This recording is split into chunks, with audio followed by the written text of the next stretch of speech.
अस्सलाम वालेकुम viewers, Vedas menu में आपको वेलकम कहती हूँ। वीवर्स, आज हम बना रहे हैं टमाटो पास्ता, जो बहुत ही आसान है और मज़ेदार, जल्द बनने वाली डिश है और एमरजेंसी में तो बेहतरीन ही हमारा इसके साथ काम चल सकता है। सबसे पहले मैंने 1 किलो टमाटर लिए हैं, सुर्ख साफ़ सुथरे। उनको मैंने अच्छी तरह धोया और पानी बॉयल करके उसमें डाल दिए। इनको मैंने 15 मिनट तक गर्म पानी में बॉयल होने दिया, जब तक इनका छिलका उतर ना जाए। अब इनका छिलका जो आप देख सकते हैं कि वो नरम हो चुका है, सॉफ्ट हो चुके हैं।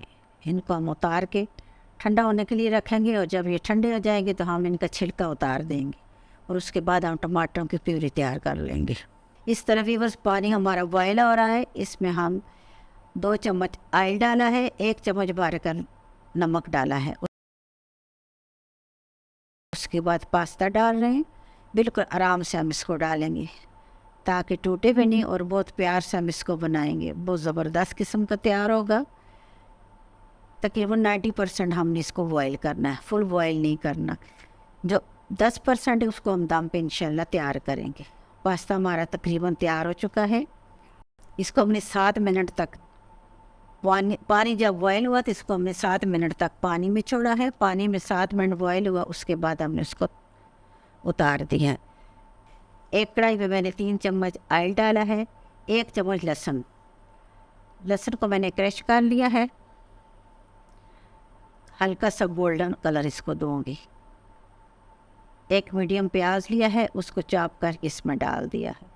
वीवर्स, मैंने लहसुन को थोड़ा सा गोल्डन कलर दिया है ताकि उसकी खुशबू थोड़ी तेज़ हो और प्याज तक इसकी खुशबू जो है मिक्स हो जाए। अब जब प्याज को इसके साथ भूनेंगे तो इनकी खुशबू आपस में मिक्स होगी, तो ये बड़ा अच्छा इसका फ्लेवर होगा। आँच बिल्कुल मैंने स्लो की हुई है। अब इसमें मैं मसाले डाल रही हूँ। दड़ा मिर्च है, ज़ीरा है, काली मिर्च है। हल्का सा मैं 2-3 सेकंड के लिए मैं मसाले को घी में डाल दिया ताकि उसका कच्चापन दूर हो जाए। ये प्यूरी जो हमने अभी आपके सामने टमाटर बॉयल किए थे उसकी तैयार करके इसमें डाल दिए। फ्लेम को हम लो रखेंगे ताकि हमारे पास्ते का कलर जो है वो ख़राब ना हो। हल्का हल्का हम इसको भूनेंगे। नमक डाल दिया है। आप अपने हिसाब से जितना आपको ज़रूरत है अपनी ज़रूरत के मुताबिक नमक डालें। या 4 चम्मच मैंने केचप डाला है। अगर आपके पास केचप नहीं है तो आप इसमें शक्कर भी डाल सकते हैं, आधी चम्मच। मेरे पास घर का बना हुआ केचप है, चूँकि वो मीठा है इसलिए मैंने इसमें 4 चम्मच केचप डाल दिया है। इससे इसका फ्लेवर बहुत अच्छा हो जाता है। पास्ता जो आपके सामने बॉईल किया था अब उसको आहिस्ता आहिस्ता डाल रहे हैं। बहुत प्यार से हल्के हाथ पे हमने इसको डालना है और हल्का हल्का इसको उलट पलट करना है। अच्छी तरह मिक्स करेंगे। बहुत हल्का हल्का आपको मिक्स करते हैं। वीवर, जितना भी हम खाना अच्छा बनाएंगे, जब तक हमारा बर्तन साफ़ नहीं होगा तो खाने में मज़ा नहीं आता। इसलिए साथ साथ अपने बर्तन को साफ़ करें, उससे हमारे खाने का कलर भी आखिर तक बरकरार रहता है। पास्ते को बहुत अच्छी तरह मैंने मिक्स कर दिया है।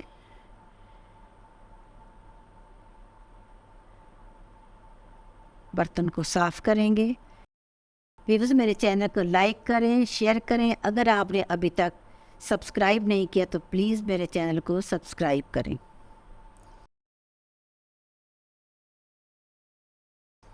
अब हम इसको दम देंगे तकरीबन 3 मिनट के लिए। 3 मिनट दम दिया है और उसके बाद हम इसको अब डिश आउट करना है। ये आपके सामने मैंने टमाटो पास्ता तैयार कर लिया है। अब इसको डिश आउट करते हैं। मुझे उम्मीद है कि आपको ये बहुत पसंद आया होगा। अपने प्यारे प्यारे कमेंट्स में मुझे ज़रूर बताइएगा। वेदास मेन्यू में आपको अल्लाह हाफ़िज़। फिर मिलेंगे एक नई रेसिपी के साथ।